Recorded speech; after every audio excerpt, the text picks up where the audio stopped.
주님 감사합니다. 오늘 이렇게 다 같이 우리가 찬양 예배 드릴 수 있는 공간과 시간과 사람들 주시면 감사드립니다. 이 시간 바쁜 시간 가운데 점심시간 동안 주님을 예배하려고 우리 나왔습니다. 그 마음 기뻐 받아주시고 우리가 주님을 찬양할 때 온전히 집중하여 찬양할 수 있도록 함께 해주세요. 그리고 우리가 항상 주님의 계획을 따라가면서 용기 있게 살아갈 수 있도록 은혜와 용기를 더해주세요. 우리가 누리는 모든 것은 주님께 주심을 고백합니다. 감사합니다. 예수님 이름으로 기도드렸습니다. 아멘. 우리 자 박수 치면서 여호와의 집으로 올라가 찬양하겠습니다.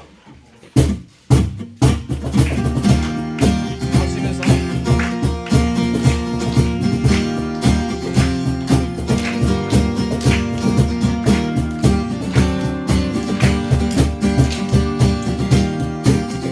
여호와의 집으로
일성의 첫사랑 대신에 찬양하겠습니다.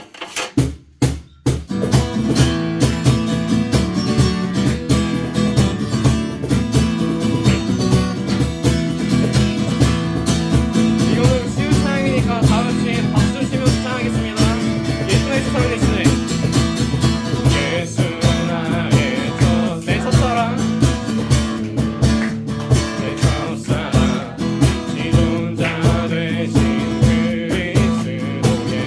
찬양하리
학교를 다니는 와중에도 주님을 찬양하고 예배드릴 수 있게 해주시면 감사합니다. 학교에서 생활하고 삶을 살아가는 동안에 주의 자녀로 마땅한 삶을 살아가는 저희 대원고 학생들이 되게 해주세요. 예수님의 이름으로 기도드립니다. 아멘. 오늘 말씀은 좀 길죠. 제 아버지의 뜻대로라는 주제를 가지고 전하려고 하는데, 지난번에 나눴던 말씀들을 계속 생각해보면 연결이 될 거예요. 자, 교독해서 서로 읽어볼게요. 교독은 서로 이렇게 한 번씩 번갈아 가면서 읽는 걸 말해요. 제가 먼저 읽겠습니다. 저지 선지자들을 삼가라. 양의 옷을 입고 너희에게 나아오나 속에는 노략질하는 일이라.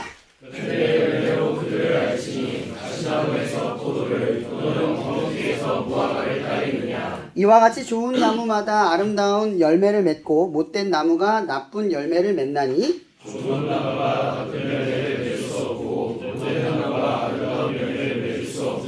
아름다운 열매를 맺지 아니하는 나무마다 찍혀 불에 던져지느니라. 나더러 주여 주여 하는 자마다 다 천국에 들어갈 것이 아니요 다만 하늘에 계신 내 아버지의 뜻대로 행하는 자라야 들어가리라.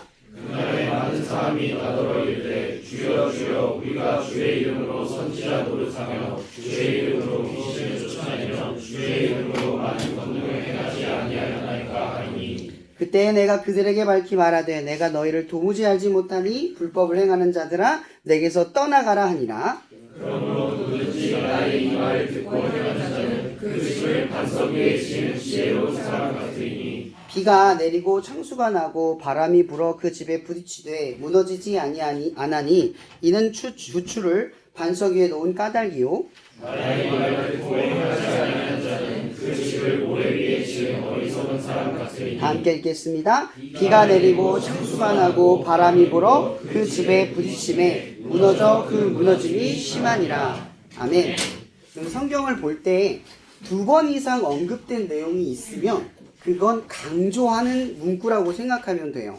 오늘 말씀을 읽다 보면은 두 번이 반복된 말씀이 있는데, 그건 뭐냐면 아버지의 뜻대로 행한 자라야만 하나님의 은혜와 사랑 안에 거할 수 있다. 그리고 하나님이 이루신 사람이고 하나님을 따라간 사람의 모습이다 라고 성경은 오늘 본문에서 설명을 하고 있어요. 지금 한국 사회는 보통 그 행동과 말을 그 마음과 분리해서 보통 이해하죠. 만약 여러분 친한 친구가 있는데 어떤 다른 친구를 만났는데, 야, 쟤는 말투가 왜 저러니? 이러면 내 친한 친구를 어떻게 설명해요? 제 말투는 저래 원래. 근데 착해. 이렇게 설명하죠. 또 어떤 친구가 또 만났는데 행동이 조금 과격해. 근데 내 친구야, 친한 친구야. 근데 어떤 친구가 물어보면 쟤는 행동을 왜 저렇게 해?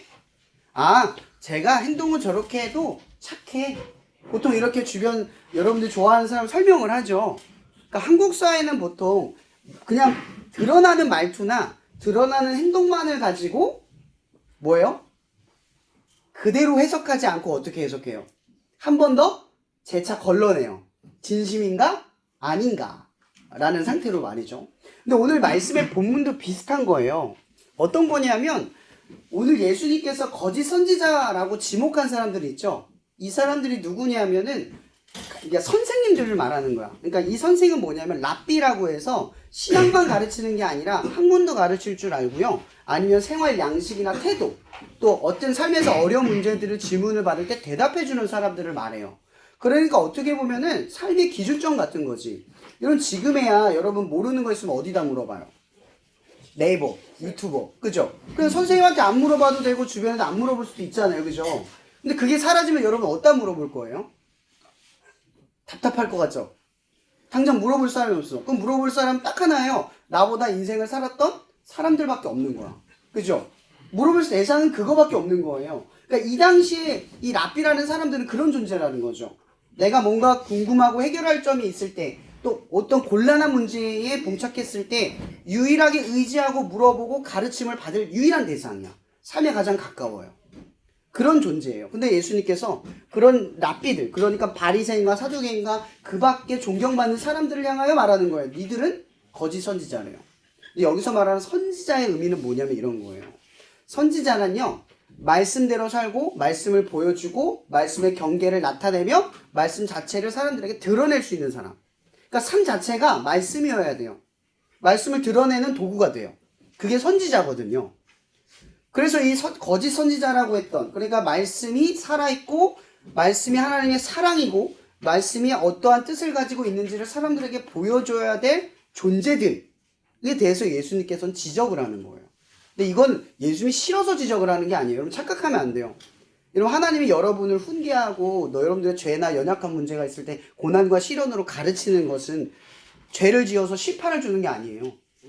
돌이키기 위해서 가르쳐 주는 거지. 엄마 아빠가 여러분들을 때릴 때 여러분 잘못하면 다 싫어지면 그럼 여러분 부모님이 여러분을 좋아할 이유가 뭐가 있어요? 그죠? 여러분이 잘못을 저지르고 실수를 저지르고 연약한 모습을 보여도 그것을 다 품고 길러내는 거잖아요. 그게 사랑이란 말이에요. 마찬가지로 하나님의 사랑도 여러분들을 그렇게 끌어가시듯 오늘 이 선지자들이라고 하는 사람들에게도 뭐가 있어야 하냐면은 하나님의 사랑을 보여줘야 할 권리가 있는 거예요. 의무가 있는 거죠. 말씀의 뜻이 어떤 것인지 이런 걸 보여줘야 해요. 근데 왜 거짓 선지자라고 했을까라는 거죠. 이유는 간단해요. 제가 하나의 비유, 누가복음에서 나온 그 거지 나사로의 비유 아세요? 거기에 보면 어떤 게 등장을 하냐면 나병에 걸린 거지가 있어요. 길거리를 헤매서 먹을 게 없는데 어떤 부잣집에 있는 개밥그릇에 군침을 돌아요. 근데 이 부자는 뭐를 하고 있냐면 집에서 맨날 잔치를 벌여요. 너무 잔치를 벌여요. 나쁜 것도 아니고요. 나쁜 짓을 저지르지도 않았어요. 그냥 부자예요. 근데 성경의 결말은 어떻게 되냐면 거지 나사로는 아브라함의 품에 들어가서 천국에 이르지만 부자는 지옥에 가요. 그 내용이 그래요.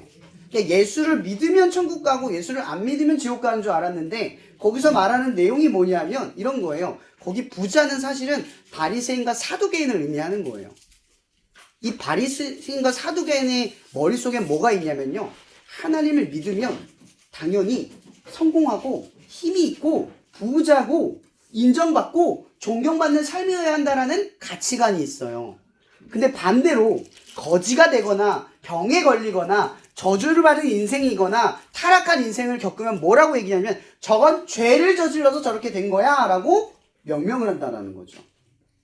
그냥 그 당시에 이 거지 나사로의 비유가 없는 비유를 한 게 아니라 흔하게 벌어졌던 일이라는 거예요. 그러니까 사람들이요 걸려가지고 다리가 쩔뚝쩔뚝거려 다리를 끌어도 아유 저 죄 때문에 그래. 눈을 멀어서 바닥에 앉아서 아무것도 못하는 사람을 보고도 불쌍하다, 긍휼을 여겨야 돼, 도와야겠다 이 생각이 아니라 저건 저주를 받아서 그래, 죄 때문에 그래 이런 생각을 한다는 거예요. 이게 흔한 그 당시 사회상이라는 거예요. 그래서 그들을 향하여 예수님께서는 뭐라고 말하냐면 거짓 선지자라고 하는 거죠. 거짓 선지자. 여러분 현대 시대는 없을까요? 여러분 혹시 댓글에 누군가를 혐오하거나 죽어라, 너 같은 놈은 사라져야 한다, 없는 게 낫다 라고 하는 독서를 내뱉은 분 혹시 있어요? 글 한 번이라도 달아본 적 있어요? 여러분 얼마 전에 고 김세론 양이 자살을 했죠? 그 사람이 왜 자살을 했죠? 수많은 사람들이 그 사람을 향해 비난을 했어요. 한 명도 살리는 말을 하지 않았어요. 그 사람을 죽이는 말을 막 뱉었어요. 근데 여러분이 하는 말 때문에 누군가가 죽는다면 여러분은 그 죄에서 자유로울 수 있을까요? 이런 지금 현대사회도 이게 사라지지 않아요. 사람들을 보면요 어떻게 행동하냐면 누가 잘못을 하거나 실수를 하면요 비난하거나 죽여버리려는 말투로 그 사람을 몰아세우는데 급급해요. 한 명도 그 사람 보고 불쌍하거나 용서해야 된다거나 이렇게 하면 안 된다거나 옹호하는 말이 하나도 없어요. 세상에 그만큼 각박해졌어요. 여러분 이건 이 시대에만 문제가 아니라 지금도 마찬가지인 거예요. 여러분 교회 다니잖아요. 예수님 믿잖아요. 하나님이 여러분 사랑하고 여러분도 하나님을 사랑해요. 그리고 말씀을 듣고 이제 착하고 선하게 살아가죠. 그런데 여러분의 마음의 표현은 어때요? 그렇게 살아가지 못하는 사람들에 대한 여러분들의 잣대는 어떠냐고요. 폭언과 흉폭한 말과 언행으로 누군가를 죽일 듯한 질책과 비난이 자연스럽게 쏟아나오지 않아요? 그거에 대한 아무런 거리낌이 없는 것이 너무나 놀랍지 않아요? 우리는 왜 예수님이 죽어서 받은 은혜를 내가 마치 선하고 착하게 살아서 그 기준에 따라서 저 사람은 은혜를 받을 만한 자격이 없어 라고 생각을 할까? 여러분 혹시 교회 안 다니는 친구 손 좀 잠깐 들어볼래요? 내려도 돼요. 여기 교회 안 다니는 친구가 있어요. 하나님의 예배란 누구만 올 수 있는 건가요? 믿음을 가진 사람만 올 수 있는 건가요? 믿음이 없는 사람은 초청받지 못한 자리인가요? 아니죠. 모든 사람에게 허락된 거예요. 제가 예전에 그런 말 했어요. 여러분, 예수님은 여러분들의 믿음 때문에 죽은 게 아니라 여러분의 믿음 없이도 이미 죽으신 거예요. 그걸 믿느냐 안 믿느냐 문제는 여기 예수를 믿는 사람 안 믿는 사람 구분 지어질 뿐이지 예수님 모든 사람을 위해 죽었다는 거예요. 그렇다는 얘기는요, 우리는 누구도 판단할 수 없는 존재란 뜻이에요. 누구를 비난할 수 없는 존재란 뜻이에요. 그래서 예수님께서 오늘 성경 첫 구절, 오늘 7장의 첫 구절에 맨 먼저 하신 말씀 뭔지 아세요? 한 3주 전에 나눴던 거예요. 비판하지 말라. 예수의 첫 번째 경고였어요. 나를 따를 때 제일 먼저 경고해야 될 것, 하지 말아야 될 것, 비판하지 말라. 누구도 비판하지 말라. 내 사랑을 받고 내 제자가 되고 나를 따르고 나를 믿는 사람은 누구도 비판하지 마라. 왜죠? 우리의 믿음은 예수의 죽음으로 얻은 거니까. 노력으로 얻은 것도 아니고요. 선에서 얻은 것도 아니고요. 착해서 받은 게 아니에요. 그분의 죽음으로 얻은 거죠. 맞죠? 그럼 그 안에는 우리는 모두가 죄인일 텐데 내가 은혜를 받았다고 해서 은혜를 모르는 친구들을 향하여 비판하면 내 은혜는 어떻게 돼요? 은혜를 모르는 자가 된다는 거죠. 여러분, 하나님과 여러분은 사랑의 관계죠. 맞죠? 하나님은 여러분을 사랑하고 여러분도 하나님을 사랑하기를 바래요. 여러분과 하나님은 사랑의 관계예요. 그래서 여러분이 아무리 죄를 지고 연약하고 실수를 해도 여러분과 끊어지지 않아요. 그게 로마서의 기록이에요. 세상 그 어떤 것도 끊어지지 못해요. 근데 만약 여러분들이 비판을 한다면요, 그게 뭐가 되냐면 그 헤아림으로 내가 헤아림 받는 거예요. 그 기준이 내 기준이 되는 거예요. 내가 누군가에게 이 기준에 못 들어가는 사람은 하나님의 은혜에 들어갈 자격이 없어. 쟤는 교회에 나올 필요가 없어. 쟤는 예수님이 구원할 필요가 없어라고 잣대를 간다면 내가 만약 그런 죄를 지면 어떻게 될까요? 그 잣대 안으로 들어오는 거예요. 그 헤아림 안으로 들어오는 거예요. 그러니까 여기 나온 거짓 선지자들은 뭐냐면 열매가 없는 거예요. 하나님의 은혜로 했던 것들을 하나님의 은혜 없이 자기의 기준, 도덕적 우월감에 취해서 남보다 나은 나의 상태를 가지고 나는 선해, 나는 착해, 이런 거짓 행보를 가지고 사람 앞에 나섰다는 거죠. 이게 좋은 가르침일까요? 그들의 열매는 선할 수가 없어요. 왜냐하면 사람들을 죽이는 말을 하는 거니까. 그들의 가르침은 하나님을 빙자하여 사람을 죽이는 말을 하는 거예요. 근데 예수님은 말하는 거죠. 죽이는 말이 아니라 살리는 말이에요. 그분의 품은 누구나 아무나 조건과 자격 없이 다 올 수 있어요. 그러니까 그걸 따질 수 있는 사람들이 그 자리에 있으면 안 된다는 얘기예요. 그리고 성령의 열매에 대해서 이야기하죠. 성령의 열매는요, 여러분이 힘을 얻는 거, 뭐 여자친구가 생기는 거, 삶이 성공하는 거, 원하는 대학 들어가는 거, 원하는 삶을 이루는 게 열매가 아니에요.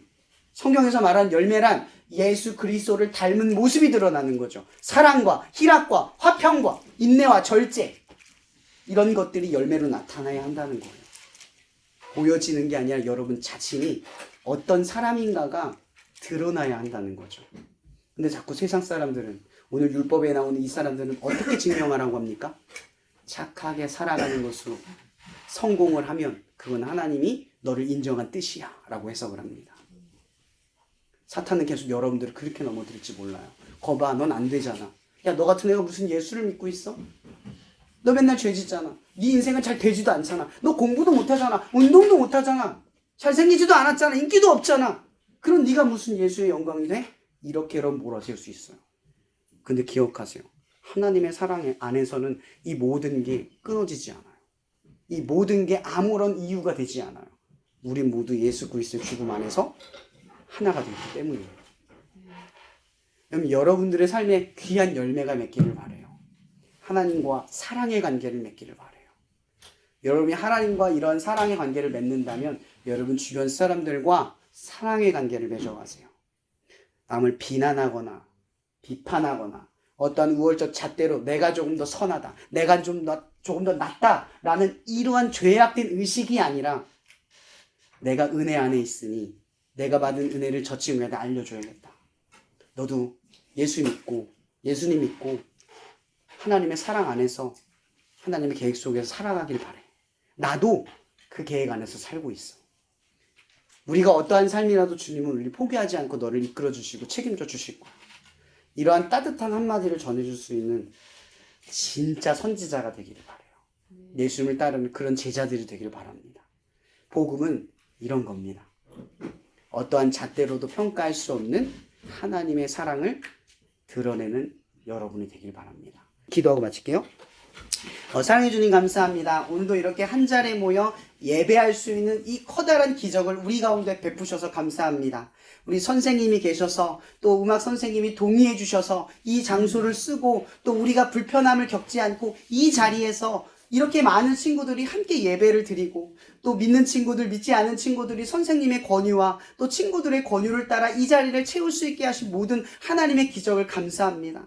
또한 매주 이렇게 한 자리에 모이는 것이 얼마나 놀라운 협력하여 선을 이룬 하나님의 기적인지 우리는 헤아리지 못하지만 하나님 늘 감사하는 마음으로 이 예배 자리를 더욱 풍성하게 만들어가는 우리가 되게 하여 주시옵소서. 또 오늘 말씀처럼 오늘 우리 친구들이 참된 선지자가 되게 하셔서 하나님 귀한 열매를 맺고 아버지 뜻대로 하나님을 사랑함으로 하나님의 사랑을 증명하는 그런 소중한 하나님의 자녀 되게 하여 주시옵소서. 모든 것에 감사하며 살아계신 예수님의 이름으로 기도합니다.